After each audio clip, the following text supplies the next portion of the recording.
16-0 Radio Network coming back at you with another live commentary from Miami, Florida, as the Miami Dolphins prepare to take on the Buffalo Bills. And this is their first division contest of the season, and they have to be looking forward to rematching the Bills, who swept them last year amidst the first year in the Gase era. Obviously, it's much different this season, and let's see how this one goes down. First drive for the Bills, Shady McCoy going nowhere. Sanchez Beckett, wearing the number of Patrick Willis, is the first one there, and no one can stop him this season apparently. He is on fire, and we'll have to see what he does in the future. But Taylor now going to find Charles Clay, extending the drive here, juking to the 40 and down at the 39-yard line, and from there, they would have to go ahead and kick a field goal, except it will be blocked, and that is going to be returned by Chris Davis, the Iron Bowl MVP, for the touchdown, going all the way back, and Chris Davis making a name for himself right there, returning that field goal block all the way home. And the Miami Dolphins flip the field, and now the Bills trying to come back now as they're going to throw it up and locking him up. Sanders, lock up Leo, as he's called in Miami, getting there, and now it's up to Shady McCoy, who breaks a tackle. Ball comes out, but it will be recovered at the 50-yard line, and Shady McCoy, a problem for the defense in this game so far. They'll have to switch up their game plan if they want to contain him.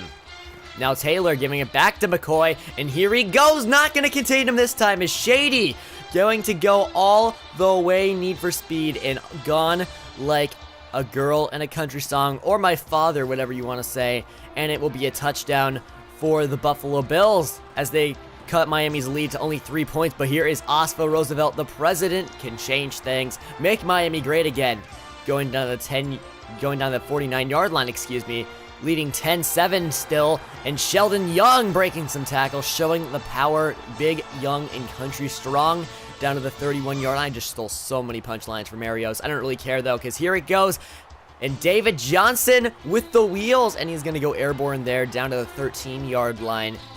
And this drive will be capped off from the 15-yard line by Tannehill's rifle to the right side to Sheldon Young, second-round tight end there into the end zone, and probably the most productive offensive member of that draft class. And how about to open up the third quarter, David Johnson trying to get more involved in the second half here, and he does just that by trucking ahead. And now on third down and 11, play action Tannehill all day, but a flag on the field, some laundry down, and Osvo Roosevelt's gonna go up for it, makes the catch, but what's the flag?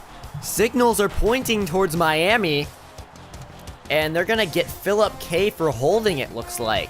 And that is exactly that, boos all around. But they do not like that call, and Oscar Roosevelt's Sports Center top 10 catch is wiped out. But here's Shady trying to contain him, and they will do just that. Shady getting down to the 14, and that is a massive loss of 6 yards. Sanchez Beckett, the first one there. And then Tyrod Taylor now going to get brought down from behind by Leonard Floyd. Most people like it from behind, but not Tyrod Taylor when a 285-pound defensive lineman's coming right at you. But you thought the drive was over, right? No, Bryce Butler showing the strength, showing the speed, and that's just bad, sloppy tackling that time by this Miami Dolphins football team, as they cannot catch Bryce Butler going straight away into the end zone. 94 yards for the four-year pro. And that is not what you want, but Miami leading by 3 once more, and they will try to extend this, finding Eric Redmond here for the first down to the 42-yard line. And then from there, it would be Tannehill to throw it over to his man, Devontae Parker, into the corner of the end zone, beating Stephon Gilmore. That was SportsCenter's matchup to watch. And from there, Devontae Parker won that time, getting that big touchdown for Miami to put them up 10 points once more. And now the ball goes back into Miami's hands late in the fourth quarter. Ryan Tannehill to Osvo Roosevelt, and that should just about do it. But just in case, let's advance. They have 5 minutes. Anything can happen, as shown by the Super Bowl in real life yesterday.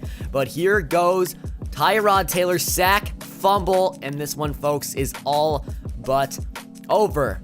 Miami getting the big win in their home stadium, and next week they will be facing off against the Cleveland Browns, but this is a complete game Some sloppy play here and there, some sloppy tackling, but the pass rush did its job. Ryan Tannehill did his job, throwing only 1 interception, and that was early in the game on just a kind of a prayer throw. But overall, a fantastic game by all sides, a blocked field goal that basically switched the momentum of this whole entire game. Although it was still close without that blocked field goal, they might not have gotten going, but it's important that they actually make some more plays on offense. They were stuffed far too often, and you can't have that if you want to be a playoff competing team. Next week, as I mentioned, we will be up against the Cleveland Browns, who are struggling this season, a 1-4 record, as we are coming off of our bye into week 6. The Finns should be out for Prey and Predator also next week, but they got to keep their heads up, as those Brownies are going to be really, really hungry for that second win. I'll see you guys later. Jack from